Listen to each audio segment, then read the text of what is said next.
जय जगन्नाथ। ओम मन्नाथ श्री जगन्नाथ मद्गुरु श्री जगद्गुरु मदात्मंग सर्वभूतात्मा तस्मै श्री गुरवे नमः। श्री श्री अपुरुषे अपुरुष पतित पावन श्री गुरु श्री श्री महालक्ष्मी श्री श्री जगन्नाथ देवाय भय चरणारविंदे शरणम शरणम शरणम। आज्ञा आजिर समाज रे विचित्र मनीष मानकर चिंता चेतना कारण सत्य शांति दया क्षमा अणिमा लघिमा एप्रति आदौ कहार ध्यान नहीं। मनीष तार मनीष पणिया को हरई बसी प्रति मुहूर्त से अनुभव करुच्ची अणनिश्वासी रुद्धता जंत्रणार छटपट होउछि सत किंतु प्रभुवाद बाबद चिंता चेतना नहीं। जदि से टिके बुझंता जे ये मनीष जीवन खूब कम समय मध्य लीन हो क्षणस्थायी गलेणी तो संगरू केते जन गंठीरे बांधी नेले केते धन रे अरे केते धन रे मनीष छंद बांध करी जेते तू आय करुछु तोरी सांगरे बहुत लोक स्वर्गधाम गमन कले कई किछि नहीं नाती तू भी खाली जीव एक कथा को प्रति मुहूर्त तू अनुभव कर। तेणु ये मनीष जीवन क्षणभंगुर सत्य शांति परमात्मा अनंत अद्वैत जगन्नाथ अभय पद्मपादरे तोर मनटी को प्रति मुहूर्त तू लीन कर तेबे जाई मनीष जीवन सार्थक हो। ये मनीष ए मन ए चिंता ए चेतना जगन्नाथ पाखरे तांकरी अभय पद्मपादरे जदि समर्पण हेबो जदि समर्पित हेबो तेबे जाई मनीष जीवन वास्तवता अनुभव करि हेबो। काहीकि आमे जहा कथा देई आसीथिले किंतु आमे ता भूली जाइछे। विचित्र बिंधाणी जे अनंत अद्वैत ठाकुर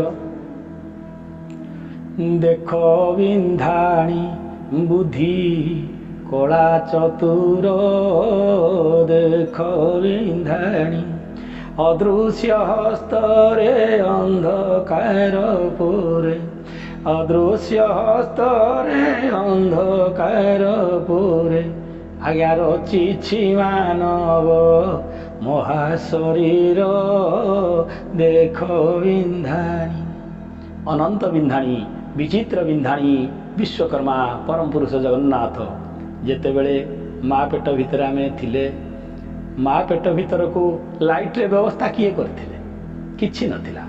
घोर अंधकार भितरे परम प्रभु जो शरीर को निर्माण करिसेंती से शरीर पूर्ण अवयव अंग प्रत्यंग गुड़िक यथायथ स्थान रे अछि कारण से ला प्रभु को सृष्टि से ले स्रष्टा आमे हेले सृष्टि।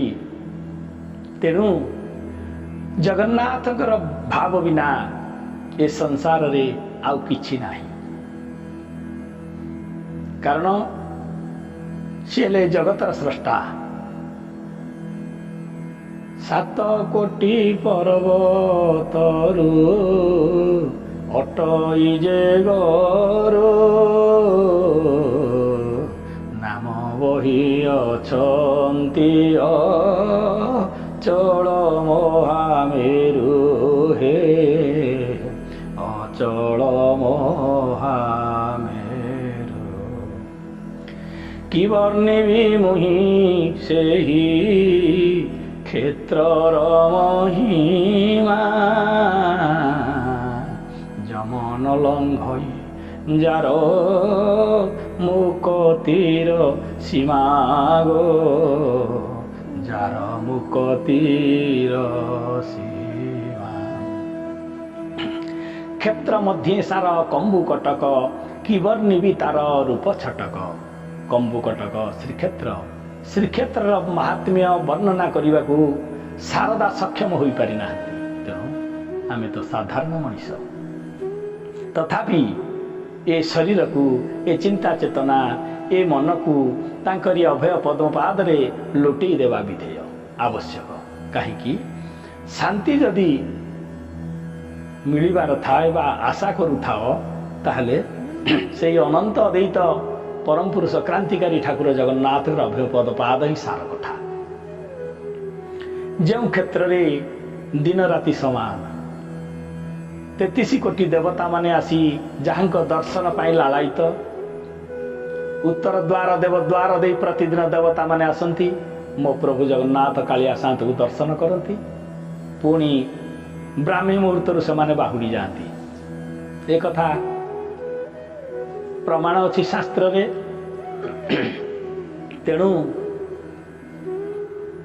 प्रसंगर कथा है जे प्रतिटी मनीष ब्रह्म उपास्य बा भगवत प्रेम बा ईश्वर प्रेम अनुभव करवा उचित। ईश्वर प्रेम बिना ए मनुष्य जीवन निरर्थ। जेमिति आखु भितर मीठा रस अच्छी जदि आखु मीठा न होई लुणी हुए ताले लोकंकर आग्रह हेनी ए मनीष तो ग्रहण करिवनी। तेणु खाली ए रूप तो किसी मूल्य नहीं ए रूप सहित गुण दरकार। आज पाई जगन्नाथ दर्शन वाणी को सांग करुछि। जय जगन्नाथ जय जगन्नाथ जय जगन्नाथ।